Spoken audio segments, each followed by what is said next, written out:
What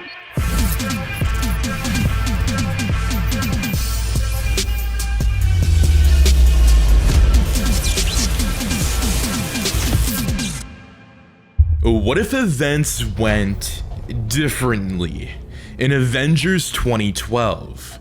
What if the Joker from The Dark Knight was in the MCU? Now this would be a very interesting what if, and I just had to do it. But welcome back, my fellow watchers of the multiverse, to another brand new Marvel and DC crossover what if video. And in today's video, we're finally going to be taking a look at one of my favorite scenarios by pinning the Joker up to the Avengers. And I think this would be so strange to see because the Joker is such a villainous character. The way that he is in The Dark Knight, the chaos that he brings on screen, I really believe that if he was in the Avengers films, by any means necessary, that he would use each Avenger against each other and he would try to pin them to fight each other, to really do something destructive. And I think having him cross paths with Loki and just do so much chaos would really be interesting to see, and that's why I really wanted to make this what if video. But that being said, my fellow watchers, let's dive into the brand new Marvel and DC what if episode. As the Tesseract's powers began, the scientists at S.H.I.E.L.D. looked on in horror because there are slight tremors in the room. Nick Fury isn't one to have special sensing abilities, but something feels wrong. His suspicion is confirmed when the wormhole opened and all they saw what looked like a clown. As they looked on, the Joker stepped forward and performs one of the most iconic fairy tale scenes. He sways back and forth and wields an imaginary weapon as he mimics Lord Farquaad's guards and says, "It's an ogre. Back. After he says this, he starts laughing and Nick Fury gets into character.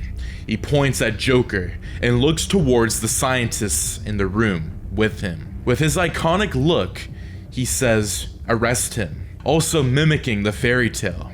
Clint Barton then shoots him down in an ridiculous look.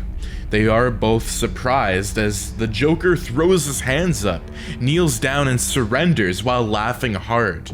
The security guards arrive in time and walk slowly towards the Joker before they finally cuff him and lead him out with their guns at his back. As soon as the Joker is out, Nick Fury orders everyone to leave the lab, except Barton, who sits down with him.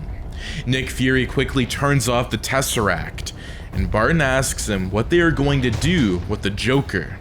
Nick Fury goes into full detective mode and says that they need to find out what he needs first. Nick Fury asks him to speak to the Joker while he gets information from others. It has been a few hours since the Joker arrived at S.H.I.E.L.D. Barton suddenly enters the room where he is kept guarded by security at the door. And inside the room, as soon as Barton goes to close the door, he hears the Joker singing a song about healing the world. The most disturbing rendition he has ever heard. Barton takes a deep breath and enters the room. He then asks the security to give them space. The Joker looks up and asks if he is a joke to Barton. Bart responds with a slight smirk. Barton starts the conversation by saying that he doesn't intend to make small talk and wants to know what the Joker is after. The Joker responds by continuing the song and ignoring Clint, who is already pissed off. Barton goes on to tell him that if he is after the Tesseract, he can forget about it, but the Joker starts laughing harder. This makes Barton launch at Joker by grabbing the armrests of the chair while the Joker is tied up and looking at him face to face. Barton tells him that they are not afraid of him, and the Joker stops laughing abruptly and says that they should not be worried.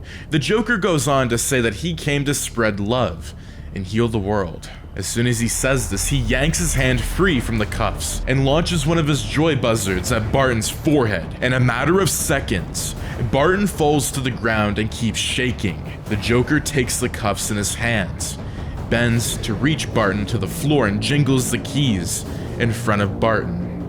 He tells him that he came prepared. Then, he says that the first way to heal the world is to eliminate the bad in it. After that statement, he uses the cuffs to stab Barton in the throat. He gets up slowly as he watches blood gush out of Barton's throat. He stands there for the next minutes as he watches his life drain out of Barton's body. When Barton stops breathing, the Joker closes his eyelids and walks over the body towards the door. As soon as he opens the door, as he shakes his head vigorously, and in a second, all of the guards fall to the ground. He walks away as they lay unconscious, grateful for the gift of modern chemical science. Some minutes later, Nick Fury runs into the room where the Joker was and sees Hawkeye's lifeless body on the ground. His body is surrounded by scientists at S.H.I.E.L.D. who talk about the Joker in hushed tones. A staff member had come to tell him about the security guards that were lying asleep on the floor, and he knew that bad things were going to happen. As Nick Fury looks at Barton surrounded by his own blood, tears roll down his eyes. He keeps staring at his body amidst the camera flashes and busy room. After mourning for a few seconds, he gets up and walks out of the room briskly. Location: abandoned basement. Loki looks around the basement as if a retailer was currently showing him a house he was interested in buying. He looks at his scepter and in the dark basement sees some light which signaled the entrance or exit. So he quickly starts walking towards the light, eager to find out where he is. As he approaches the entrance, he sees a human form approaching the entrance too. Knowing that something had gone terribly wrong, and not knowing what to expect, Loki held his scepter and hid behind the wall of the basement.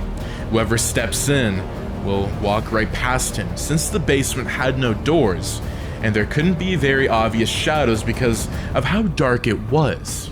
As Loki hid behind the wall, he waited for a few seconds, but he didn't see anyone walk in, so he decided to peep in and stretched his neck so his head popped out a little.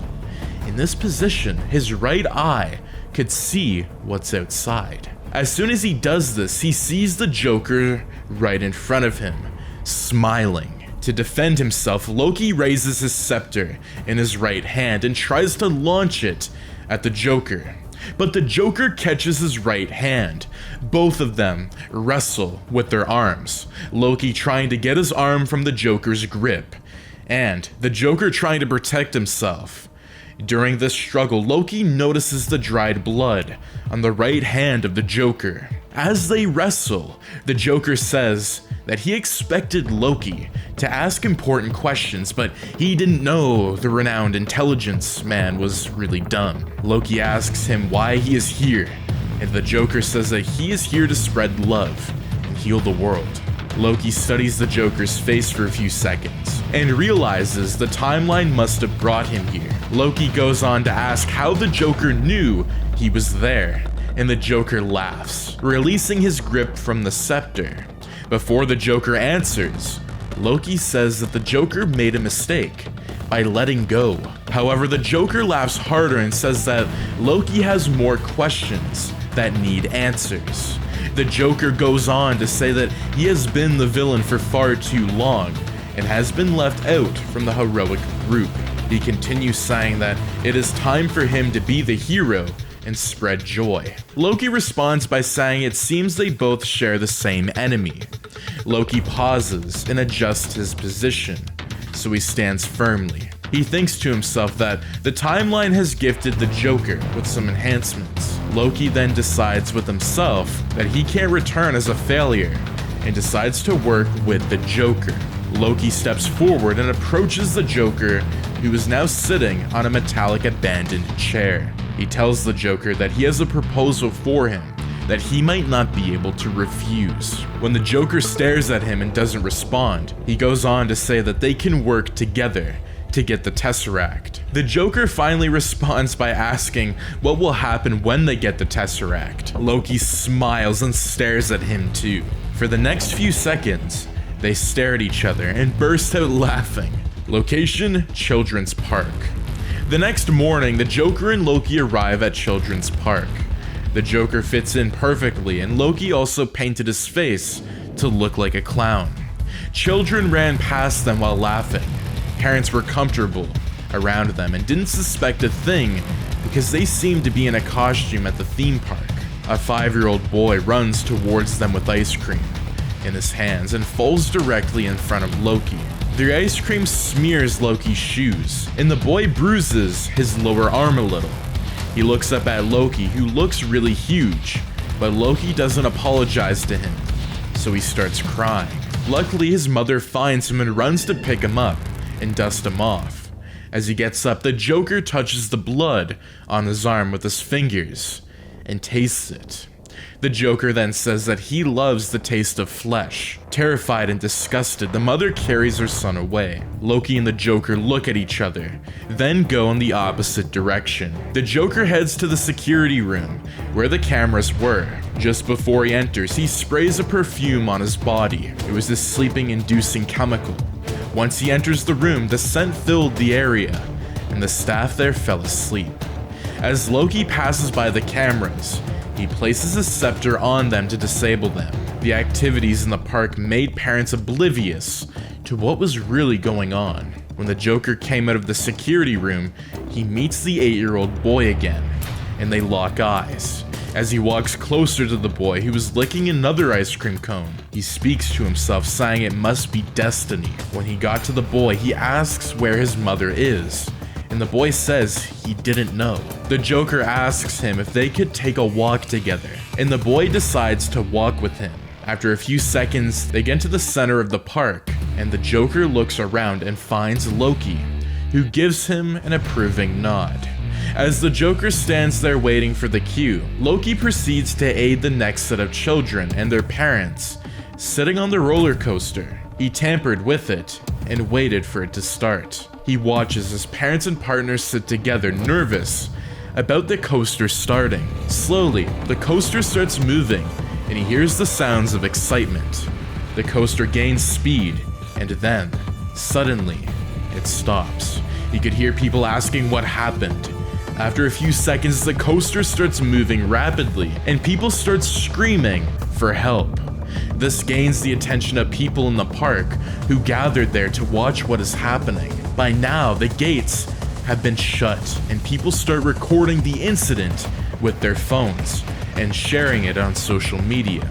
At this point, Loki walks towards the front of the coaster and stands before everybody. As the coaster keeps rolling, Loki tells the people that he has a message for the superheroes of the world. He goes on to say if they don't produce the Tesseract in less than 10 hours, people will start dying. The crowd gasps, and before people could think of leaving, the Joker fires a gun in the air and then asks everyone to proceed to one of the tents in the park. He tells them that if anyone tries to act smart, that person will be killed immediately. The people proceed to move into the tents in the area and squeeze themselves into a few tents that are there. It is a special day at the park, and there were many more shows slated for those tents. Location: Shield building. When Tony Stark turns off the TV, Natasha starts pacing the room, and it is obvious that she is angry. Natasha tells them that they can't let Loki and the Joker get away with killing Hawkeye and terrorizing children at a park. She gestures to the TV and says that the people on the roller coaster will not survive the impact of that speed.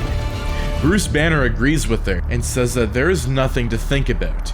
He tells them that they can always retrieve the Tesseract another time. Nick Fury claps his hands to get their attention and asks them what they will do when Loki and Joker come back for the Tesseract. Rogers says that they will deal with the issue, and Banner adds in that he does not intend to let Loki or the Joker live to terrorize them again. Nick Fury gets angry and gets up from his seat. He looks at everyone's face and says that he cannot believe that they are not thinking. He tells them that they are actually agreeing to give a powerful device to monsters. He says that the Tesseract has the power to summon the devil from hell. Stark sits calmly on his chair and says that once they hand over the Tesseract to Loki, they won't even get the chance to save the children before he destroys the world. Natasha asks how Loki will destroy the world. She also tells them that they can take the Tesseract there but not hand it over to them. Nick Fury growls and folds his fists. He asks how they want to reveal the Tesseract to the world and attract more criminals and greedy people. Rogers stands up face to face with Nick and asks him to sit down and calm down. Nick Fury stares at him and walks out of the room. Natasha says that they need to do justice to Bart. She says that his death cannot be in vain, but they must go about it the right way. Rogers tells them that the majority carries the vote. He says that they will have to save the children first and prevent more disasters than deal with the issues as they come. Tony Stark tells them that it is a wrong idea because they do not understand the science of the Tesseract. As Nick Fury walks through S.H.I.E.L.D., full of rage, he thinks about how to stop the impending havoc from taking place. As soon as he enters the room where the Tesseract is, he puts it inside a briefcase and storms out of the room. Quickly, he enters the elevator and heads for the ground floor. Seconds later, he arrives at the ground floor and uses the back exit door to leave the building. By the time the Avengers will ask for the Tesseract, he will be long gone with it. By the time Steve Rogers arrives at the room where the Tesseract is kept, he doesn't find it and asks Tony Stark, who is with him, if the Tesseract was moved. Stark, who is also confused, says that it was kept in the room and no one apart from him and Nick Fury have access to it. Stark says that if any other person tries to enter or exit the room with force, an alarm would go off. Just then, Natasha runs into the room and says that Nick Fury is missing, and he took the Tesseract with him. Banner says that they checked the security footage and he left with the Tesseract in a briefcase. Location: Children's Park. As the news about the hijack of the Children's Park spreads, the New York Police Department, as well as the FBI, surround the park. As Loki looks around the park, his eyes settle on some lifeless bodies on the roller coaster, and the frightened nature of survivors who were still stuck on the coaster. However, at this moment, it isn't the thought of the Tesseract that makes Loki happy. It was seeing the Joker trying to cope with the cries of the numerous children that wouldn't end.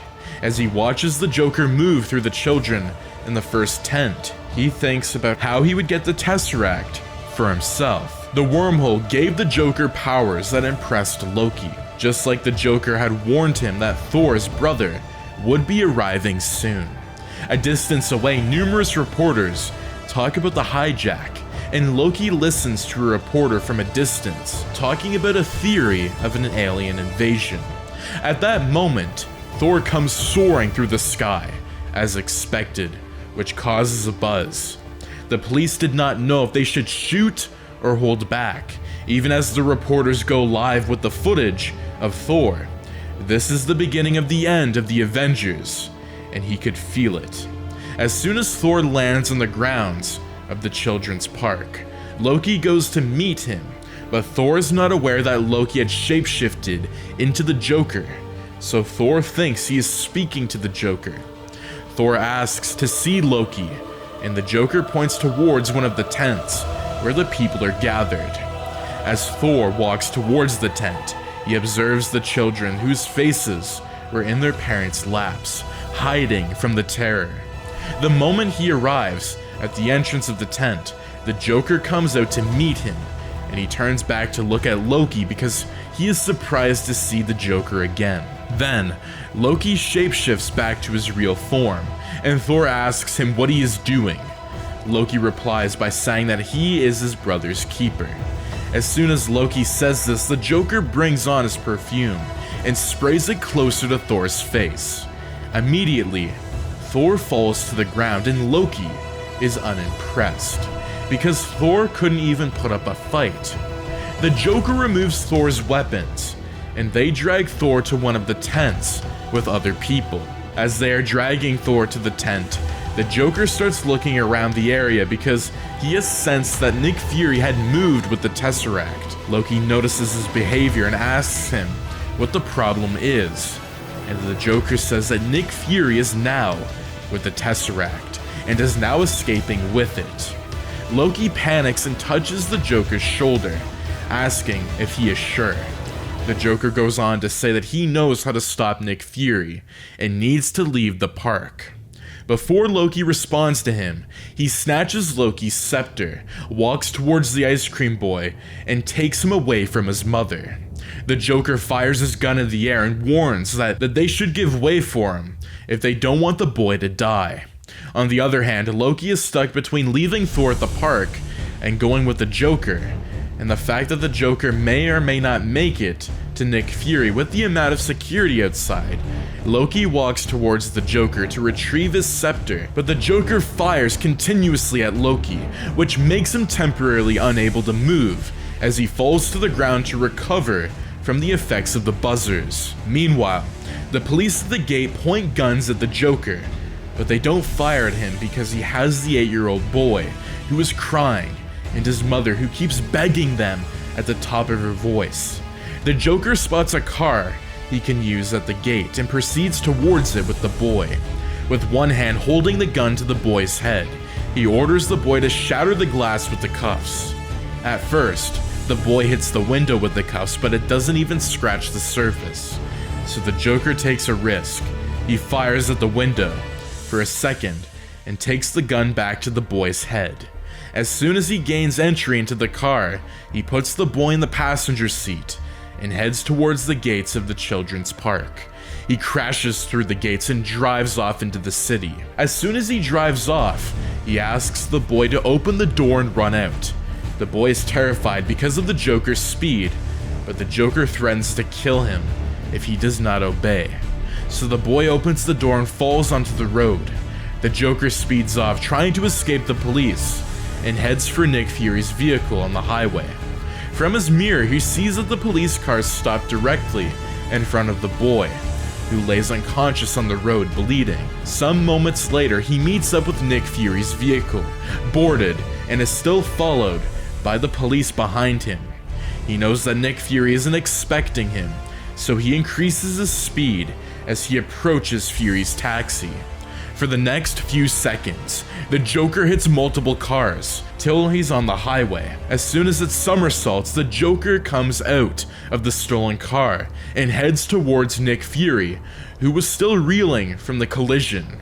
When the Joker gets closer to the vehicle, he sees the briefcase on the ground beside Nick Fury. It is opened because of the collision, so the Joker sees the Tesseract. He looks at the briefcase and looks for how to escape as people gather around the incident.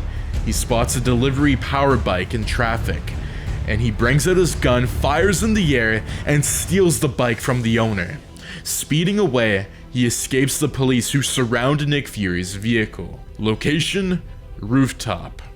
That evening, the Joker hears sirens go off in the distance, but he doesn't have an update about Loki or the Avengers.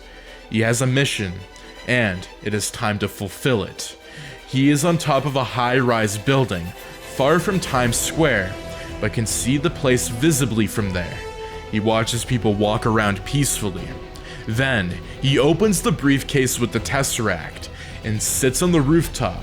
With the aid of Loki's scepter, he touches the Tesseract and closes his eyes. He thinks about the buildings at Times Square and the world, and pictures an earthquake with great magnitude. As he thinks about this with the Tesseract in his hand, slight tremors begin to occur at Times Square, and people start running. The tall buildings begin to sway, and people scream. As the tremors begin to increase, two cars ram into each other, and an explosion occurs. Then, the building starts coming down, and the Joker begins to laugh.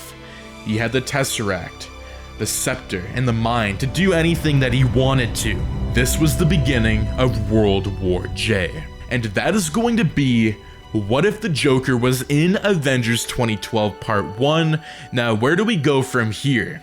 What is next? What is the Joker going to do? He's a complete lunatic, and I really wanted to show that insanity within this Marvel and DC crossover what if. So it's really interesting to see where the Joker would go, what he would do, and how he would team up.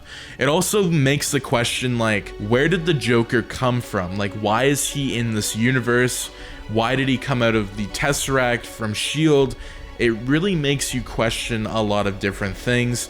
But that being said, my fellow watchers, if you guys would like to see a breakdown episode with this particular what if, do let me know in the comments down below. And I do want to say, if you guys would like to see animated what if content, do make sure to check out the Patreon, as it's starting at just $10 a month. But thank you so much for tuning in. Do make sure to subscribe, like, share, and turn those notifications on, so you and your friends are all up to date with the latest content. Thank you so much for tuning in, and I'll see you in the next video. Take care, and have a fantastic day. Peace out.